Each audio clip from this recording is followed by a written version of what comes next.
Hello friends, welcome to CREDENCE IAS weekly Karnataka current affairs. So in this video we are going to discuss about the current events which have happened in the month of 2nd and 3rd week of April. So we will discuss the various current issues which have happened in this week. So we will start with the RAITAVIDHANI Scheme. So as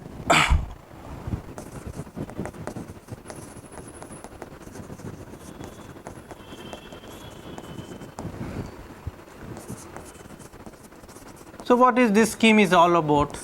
So RAITAVIDHANI Scheme is a flagship scheme or program of government of Karnataka where it wants to give financial assistance in the form of scholarships to the students, to the children of the farming community. So why it is in news? The government decided to carry out this scheme for the next year, and also it has said that the weaver community and also the fishing community, the weaver community and fishing community will also be included in this scheme. So this was the issue where the government of Karnataka has decided to bring in the children which comes from the weaving community and also from the fishermen will also be included in this scheme, so that the children of this community will also get the facilities which are available under this scheme. So if you want to look into this RAITAVIDHANI scheme, the minimum scholarship starting from 2,500 to up to 11,000 will be provided under this flagship program to provide financial aid and assistance to the children of the farming community, and also now includes the weaving community and also the fishing community.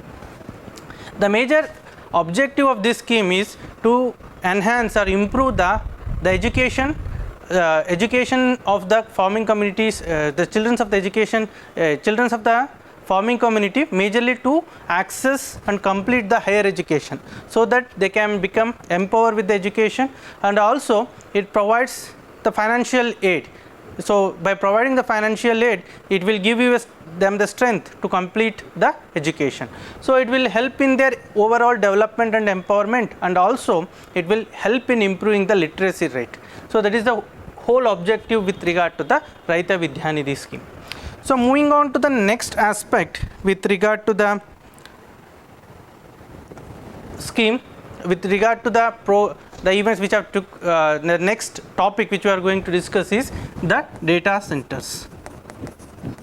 So government of Karnataka in this recent decision has approved the Karnataka data center policy. So Karnataka data center policy has been approved for the year 2022 to 2027 for the 5 years. Now as all of you know, data is considered as the next oil. Okay, so it is a major important aspect for the next revolution. So data is considered the next oil. So that is, it is compared to the energy resource. So all the states, including the various countries, are focusing on the data. So in order to streamline that, the government of Karnataka has brought in the data center policy. So what do you mean by the data centers? Data centers are nothing but the infrastructures in terms of the buildings or the area where the data is stored. So majorly the data centers consists of what we call it as the computing systems, the networks, and other required data infrastructure in order to store and access and provide the storage facility for the data. This is what we understand by the data centers. So with this policy, the government of Karnataka has brought in various features under this policy.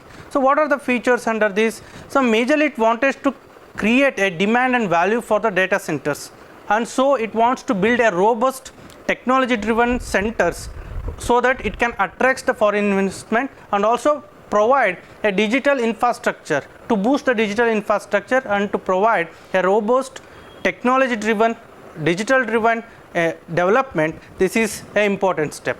So under this data center policy of Karnataka state government, since what are the before moving into the futures, we can understand about the data centers. I have already discussed what is data centers. So data centers will help in various aspects, such as it will boost the digital economy or digital infrastructure development and digital driven development, and also it helps in digital localization, so which is very important. So digital localization is the burning topic here, because whole of our data is now stored in the various servers which are situated outside the India's geographical area, where the data can be manipulated. In this globalized world, we need to have what we call it as the sovereignty and security of our data. So this will help in what we call it as data localization. So having discussed about this, now we'll move into the various features of the, what are the features of the data center policy of Karnataka state. So it has provided various aspects, such as it has given free exemption with regard to land conversion, so exemption from stamp duty, so concessional registration charges are concessional based, so exemption from the stamp duties. So power tariff concession in the power tariffs, and also exemption from the electricity duty. So these are the various features which have been brought under the data center policy, and it also gives you subsidy cap.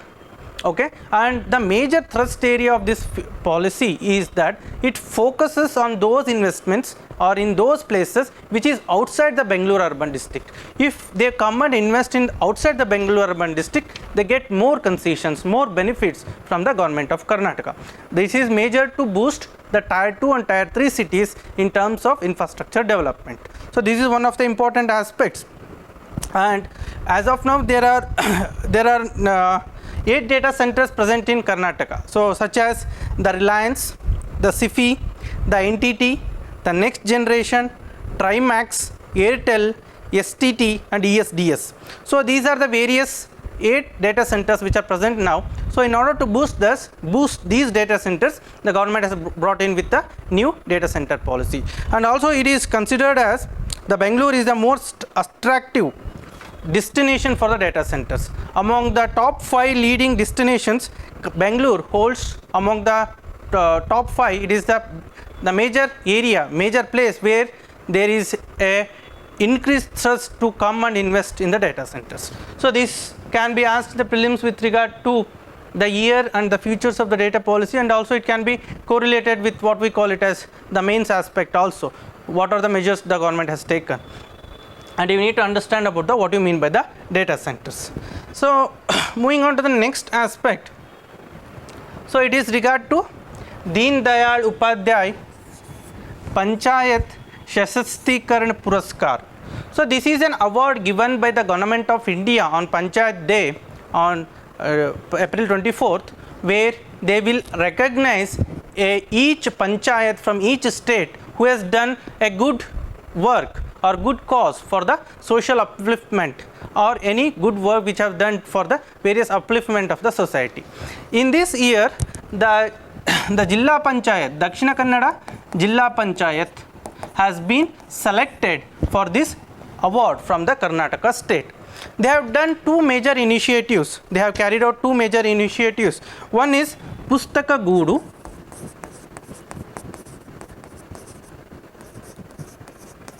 So first we will discuss about what is this, then we will move to the next aspect. In the Pustaka Goodu, it is a novel initiative of the Dakshina Kannada Jilla Panchayat, which has created a nest, or a what we call it as nest like structure in the public platforms, such as bus stands, the railway stations, or any post office locations, so or any known public places in the village or in the semi-urban areas, where they will have set up a Pustaka Goodu, where they have kept the books. The books majorly covers general books and some academic books and some novels. So this initiative has made the people to inculcate the habit of reading. So rather than in this digital world, you can see that various young generations, starting from the children, are more focused on the mobiles to pass their time. So in order to curb that habit and to bring in the what we call it as the good habit of reading the books and getting knowledge from the books resource, this novel initiative has initiated by the Dakshina Kannada Jilla Panchayat, where the books will be kept in various public platforms, and the persons can read it free of cost and keep that book there itself after reading, so that they can they can gain the knowledge, at the same time they can cut down the bad habit of what we call it as using the mobiles, which we call it as a digital toxicity. To improve this initiative has been taken and it has been received by the public very well. So moving on to the next initiative taken by the Dakshina Kannada Jilla Panchayat, it is Uttejana. So this is also one of the novel initiative of this Jilla Panchayat. What it has done is, it is a free bridge course for the students, especially the 10th standard students and the PUC, second pre-university students, to access free online education, virtual mode of education or teaching from the experts, from the private experts, means that the lecturers who are teaching in the private institutions will provide teaching to these students. Majorly it's like a bridge course, and it is focused majorly on the rural, around 1500 rural students which have been attending the schools under the government schools and colleges, will have this facility where they can access this facility and get their doubts cleared or get the concepts cleared, where they will have a best person teaching in their respective fields, either maybe mathematics, physics or any subject for that matter. So all the renowned faculty from private institutes will teach them so that they can access this course through the virtual mode. So with these initiatives, which has made what we call it as a social progress or social developments, and also empowering the rural youth and also rural people, this initiative has got recognition from the central government, and the Jilla Panchayat of the Dakshina Kannada has been recognized for this the novel cause, and it has been selected from the state for the Deen Dayal Upadhyaya Panchayat Sashastikaran Puraskar. Okay, moving on to the next topic, it is regard to Ekalyani Portal. So this is a portal devised in order to track the empanelment of what we call it as the private hospitals. The private hospitals has to be empaneled in the government website, which majorly involved in the maternal care, and they are providing what we call it as the comprehensive abortion care, which are involved in the maternal care, and especially they deal with the what we call it as abortion cases or comprehensive abortion care. With the recent amendment to the MTP Act, so MTP Act is Medical Termination of Pregnancy of 1971 Act. The government has amended. With this amendment, for every 5 years, the various private hospitals has to re-register themselves. So with this, now they have to re-register and get empaneled in the Ekalyani portal. With this, what they will do is, even the health officials can track the health services provided by the private hospitals. Private hospitals can also track their empanelment process in the website itself, and also the public can access and view what comprehensive abortion services these private hospitals are providing. So it has all-round benefit. What we call it as, it is a e-governance initiative or a e-mode of initiative where it will help all the stakeholders. In order to go a step further and understand about the medical termination of pregnancy, so recent amendment, according to the recent amendment, the gestation period for termination of pregnancy has been increased from 20 weeks to 24 weeks. So earlier, so if a woman wants to terminate her pregnancy because of the various reasons which have been listed in the MTP Act, they have to do within the 20 weeks. If it exceeds, so it is not possible. But they have amended this act, and they have said that even for the 24 weeks also, if the pregnancy is of 24 weeks, they can still abort a child if the consent is given by the two doctors of two renowned medical doctors. If they give the consent, and if they upheld that yes, the mother can undergo the abortion because of the various cases such as they have noted, for instance the rape cases, the incest relationship, or the physical deformities in the child or physical incapabilities in the mother, if it causes grave threat to the life of a child itself or life threat to the mother itself, if there is a what we call as a grave concerns, then it can be taken out. So these are the various amendments. Now the gestation period has been increased from 20 weeks to the 24 weeks. Then moving on to the next topic, it is with regard to Karnataka youth policy.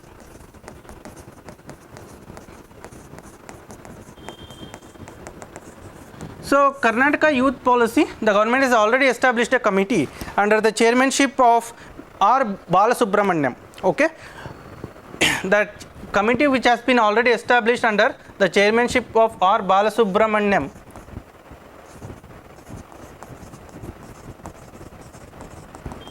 Here the draft report has been published and the government will soon approve this national youth Karnataka youth policy. The last policy which has been formulated here is in the year 2012. Okay, the youth which constitute the major age 15 to 29, which we call it as 15 to 29 is the youth age, where the government need to focus on what are the programs that the government need to formulate, how to manage the expenditure which has been already incurred to the various departments in order to help the growth of the youth. So among the various recommendations the committee has given to bring out a new budget called as Yuva budget, which will focus majorly on the youth, and among the youth it also need to focus on women. So what are the areas which need to be focused on the women development in the youth age group itself, and also it wants to bring in what you call it as the restructuring of the various programs and renaming of the youth and department so that it become more useful or productive towards the youth development, and also it want to align with the sustainable development goals, the programs of 2030. The programs of the government must align with the sustainable development goals of 2030 so that it can result in a so that it can give better results for the youth empowerment. And also it also favors to bring in what we call it as the Karnataka Youth Development Index. So the draft report also brings in Karnataka Youth Development Index to track the progress and development of the youth. So it is not about only the physical improvement of the youth, it is also the mental, physical and overall improvement of the youth which the policy focuses on. So you need to remember some of the features, and the committee headed by the person, it is all Balasubramaniam. He is also a member HR, okay, capacity building commission of the central government. He is also a member to the HR which is under the capacity building commission of the union government. So he has been given the task to draft the youth policy. He was the one who headed the committee to draft the youth policy. So this is regarding the new youth policy of the Karnataka state. Moving on to the next aspect, it is regarding to the pneumonia. So it is a social awareness. It's a social awareness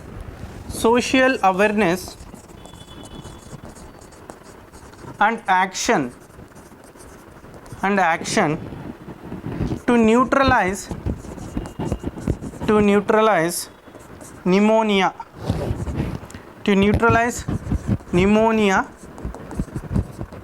Successfully. So this is the abbreviation for SANS. So social awareness and action to neutralize pneumonia successfully. This is the initiative started by the union government, and each states have to follow this. So Karnataka state government is also following this. It has brought in this SANS, and it majorly focus on a disease called as pneumonia. So pneumonia is one of the considered as a disease which affects the lungs. The recent COVID major fatality rate is majorly because of the pneumonia conditions. The COVID leads to a pneumonia like condition where it becomes difficult to breathe. So the soft tissues of the lungs become very hard and rigid rather than flexible, which inhibit the oxygen exchange capability of alveoli, which are considered as the structural and functional unit of the lungs, where gaseous exchange takes place during the respiration process. So this pneumonia is either maybe a fungal infection, virus infection, or a bacterial infection which infects the lungs and makes lungs hard for the respiration. So this is the condition what we understand by the pneumonia. Under the SARS program, the major aspect is to target or to streamline under 5 age group, target or under 5 age group.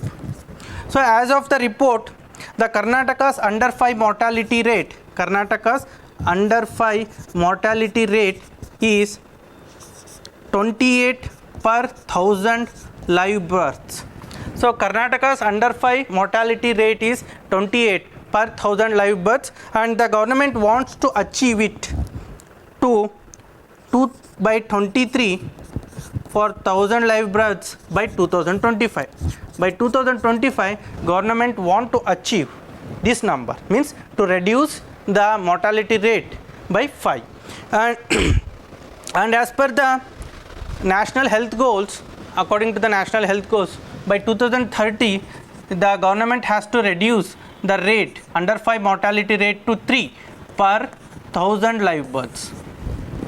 So in order to do this, we need to create awareness and action to neutralize the pneumonia. This is the program which has been started in order to address the pneumonia majorly under 5 children, under the age of 5. So next is with regard to the Karnataka Brain Health Initiative.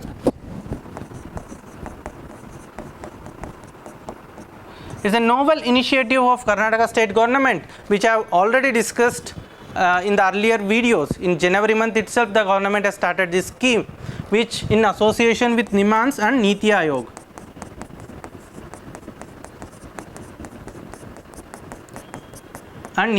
Where it focuses majorly on the neurological related disorders and neurological related diseases. To overcome these disorders and diseases, it will help in providing a supportive care and a facilitation care for the patients suffering from the mental disorders and mental diseases. So the various mental diseases, which includes epilepsy, headache, migraine, dementia, severe brain infections, all these now can be holistically addressed. With this initiative, they will create a specific doctors, and train them to address these neurological problems or brain related problems at the grassroots level itself.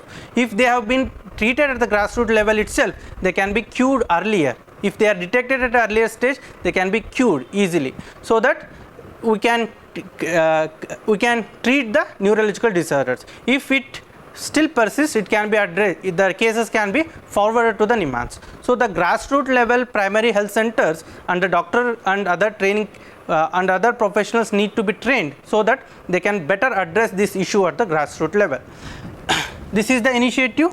Now the government has announced or made a provision of training of doctors in a pilot basis in 3 locations. One is in Jayanagar General Hospital, in Jayanagar in Bangalore, and another hospital, the